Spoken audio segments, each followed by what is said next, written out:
March 2, nagpapagibik na sila, napapasaklolo na sila.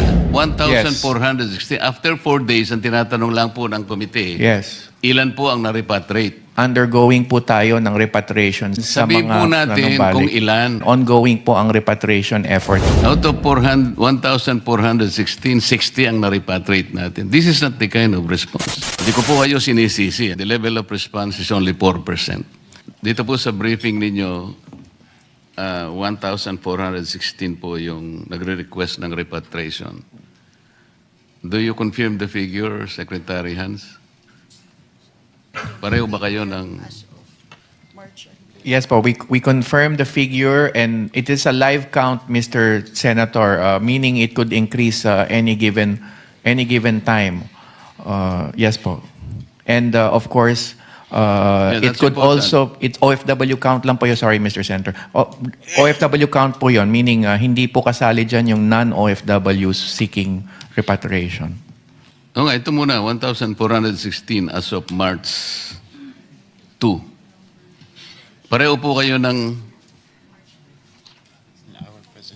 Okay. Okay po. Nag-agree kayo dito sa data. Yes po, yes po. On a per... So March 2 pa po ito, March 4 na tayo ngayon. What happens? Ilan po yung na-repatriate natin? Sa ngayon po, it's around a little, around 2,000 at this stage, Mr. Senator. Pero, Hindi, again, sinasabi ko 1,416 ito March 2. March 4 na tayo ngayon. March 6. Ang March 6, 4 days. Ilan po dito yung na-repatriate natin? Yun lang po yung tanong. Senator, yan po yung requests for repatriation.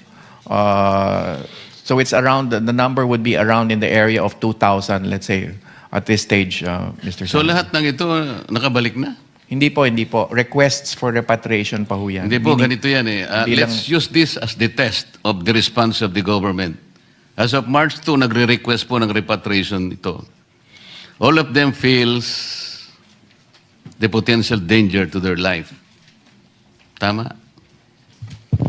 So, kailangan Yes. nating aktuan to. 1,460. After 4 days, ang tinatanong lang po ng komite, Yes. ilan po ang na-repatriate?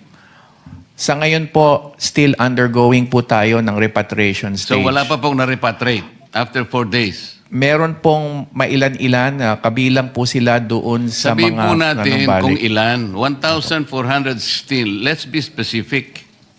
Ito po ang test natin Itong mga taong ito ang nagre-request dahil alam nila merong danger sa buhay nila. So nag-request po sila. Ang sabi po ng Secretary ng ASEC, this is a country team response. Yes. Sa ngayon po, Mr. Senator, with the two Emirates flights that brought in around 60 OFWs, then that number will be reduced by 60. But rest assured, yung balanse po niyan, ongoing po ang repatriation effort natin, Mr. Senator. Mr. Chair, I am not getting the right answer here. Napakasimple po ng tanong ko.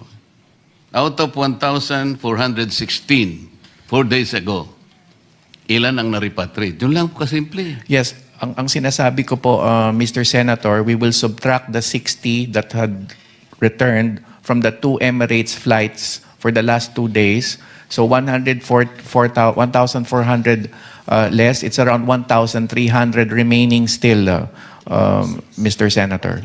That is how we reply to the potential dangers. Mr. Senator, as I mentioned po at the outset of our presentation, the current repatriation effort still ongoing.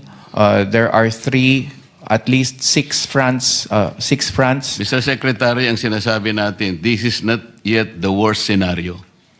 March 2, nagbigay na sila, nagpapagibik na sila, napapasaklolo na sila. This is one country team approach, sabi ni ASEC.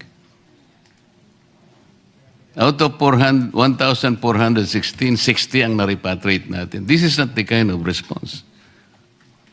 Mr. Mr. Senator, ang hinihingi lang ho namin ay konti pang panahon dahil Hindi, currently naintindihan ko we are, po yun. we are Naintindihan ko po undertaking yun. the repatriation effort. We're crossing them over by land. Secretary, Sarado po. what I am presenting is a one-country approach. Hindi po tayo dapat mag-away-away dito. I am using this as a test kung gaano po ang level of response natin today. Kaya gusto nating hanapin yun. Wala pa po yung worst case scenario. Ang sinasabi natin kanina, paano kung magkaroon ng worst case scenario? For example, naging hindi na 1,416, naging 14,000 na kagad. So para lang ma-determine natin kung gaano ka-adept ang level of response natin. Yun lang ang punto rito. Okay. Bago mo sagutin, may interject, Senator Marcoleta. Secretary Gakdak and Asik Tago, saan ho tayo nahihirapan? Because, tama po, yung tanong po, malinaw, 1,400 plus, pero out of that, 60 pa lamang po. Bakit po tayo nahihirapan? Bakit hindi po natin maiuwi, mai-repatriate, maialis yung 1,400 na yan at madala sa safe na lugar? I think that's the question na Senator Marcoleta is asking.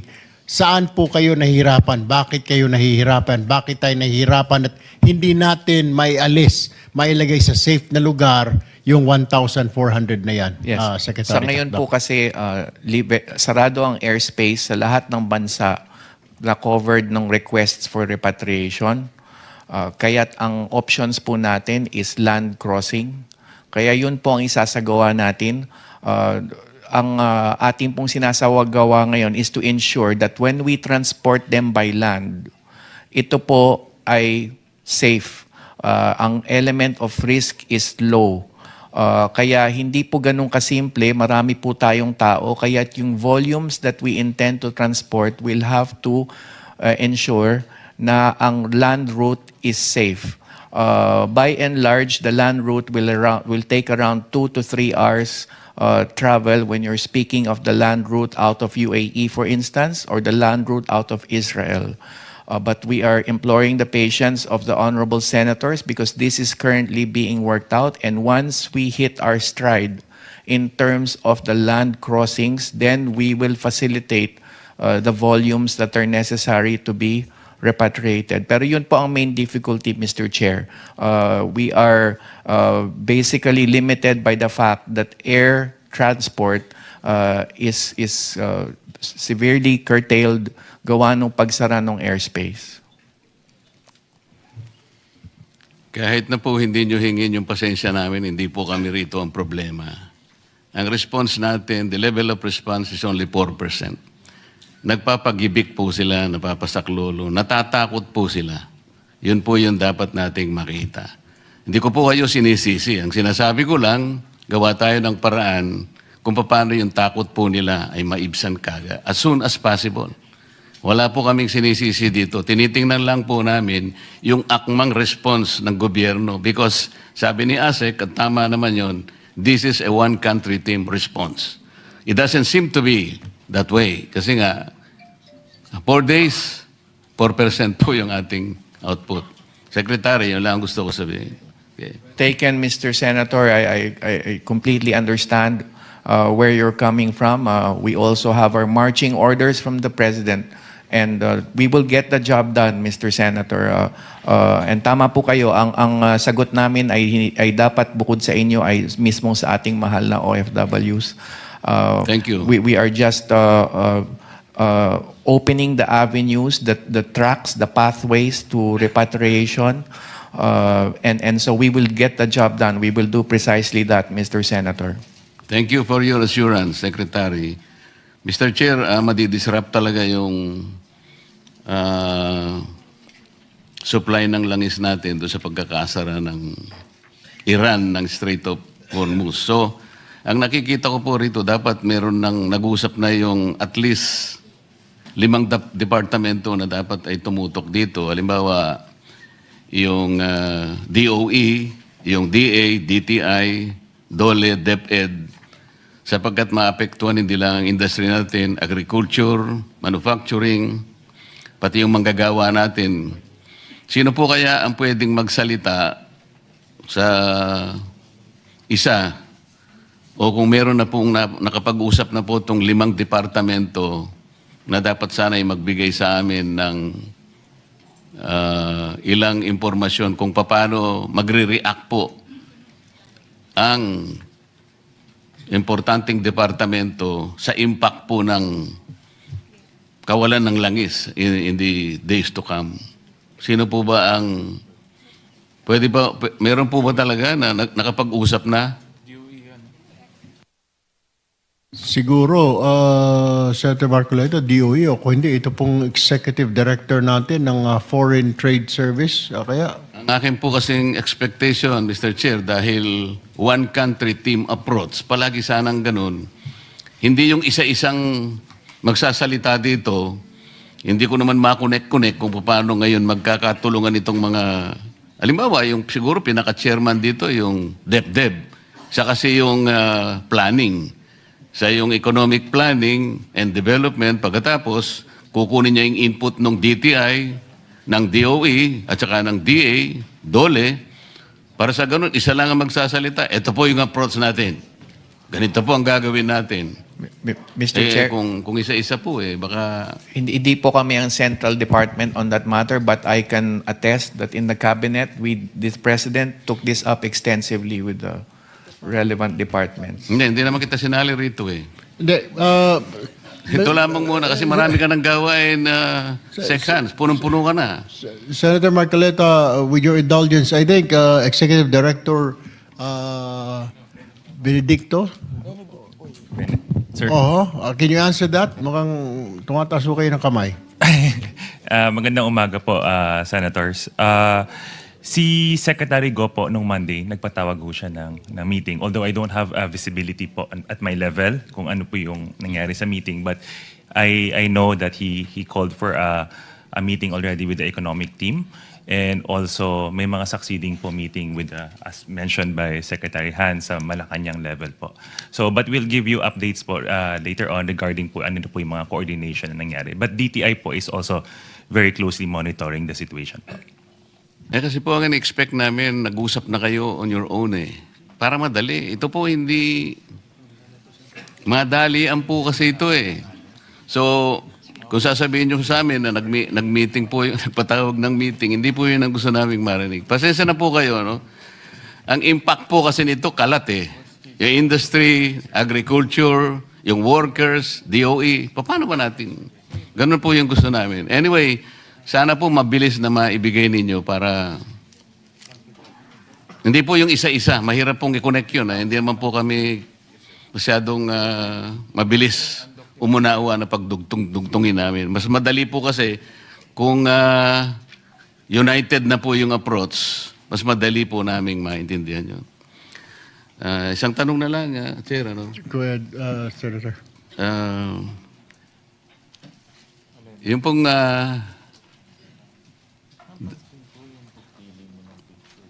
Yusek Echanova?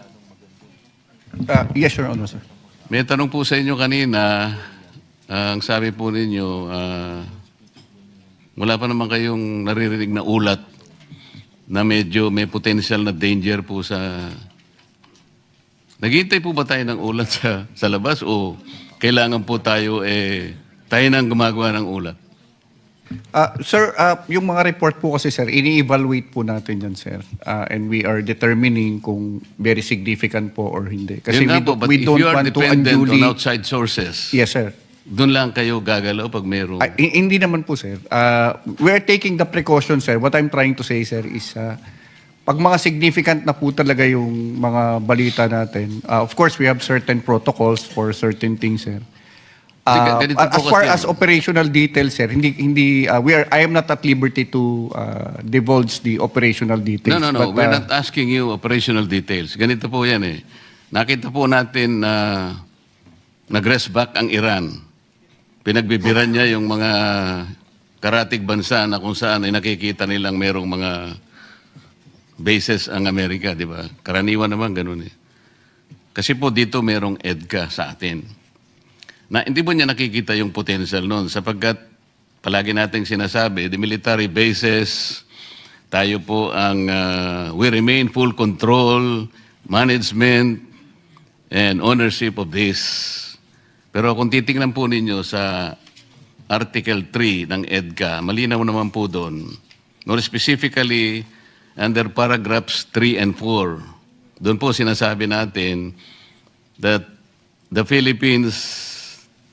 parties agree that the Philippines shall make agreed locations available to the United States forces. In paragraph 4, sinasabi, the Philippines hereby grants the United States operational control of these agreed locations. Iran might understand this as something that is potentially harmful to them also. Kung halimbawa ganun pagkakaintindi niya, hindi niyo ba tiningnan ito? Were you able to explain to Iran, wag po ninyong iintindihin na ganun. Baka pati po kami isama ninyo dyan sa kung ano man ang pinag-uusapan ninyong, kung hindi ninyo pinagkaunawaan, wag niyo po kami isasali dahil ganito. Naintindihan kaya ng Iran? Kasi po baka sabihin niyan ganito eh. Yun po yung gusto ko namin sabihin kasi may potential danger talaga. Tapos sasabihin nyo sa amin wala naman po kaming... yung iniisip ng Iran, hindi nyo naiisip. Sir, iba po kasi yung question kanina ni Hindi pala. Honorable Pabayaan mo na yung Pangilinan, question sir. kanina. Sinabi ko lang yun Yes, sir. dahil may premise lang. May I respond, sir? Sir, in the first, ang EDCA site po, sir, ay hindi po siya American bases. Hindi nga niya naiintindihan Yes, sir. ng Yes, gano'n. sir. Ikaw naman. These are Philippine bases po, sir. Yes. So in terms of the nature of bases probably in the Middle East and the Philippines, sir, magkaiba po yun, sir. Kasi yung base po sa Middle East, sir, there are semi-permanent or permanent American bases, sir. So nandun po yung mga supply depots nila, may deployment po ng personnel. Marami pong personnel ng US doon. Dito po sa atin, wala po, sir.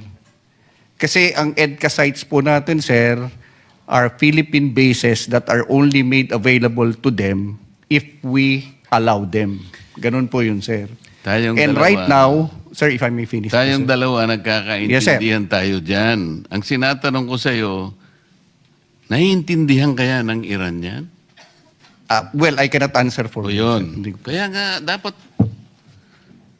medyo mayroong potential danger. Yun ang gusto sana na makita din ninyo. Hindi na natin alam kung anong gusto nilang gawin ngayon. Kailangan nakahanda tayo sa lahat. Salamat po, Mr. Chair.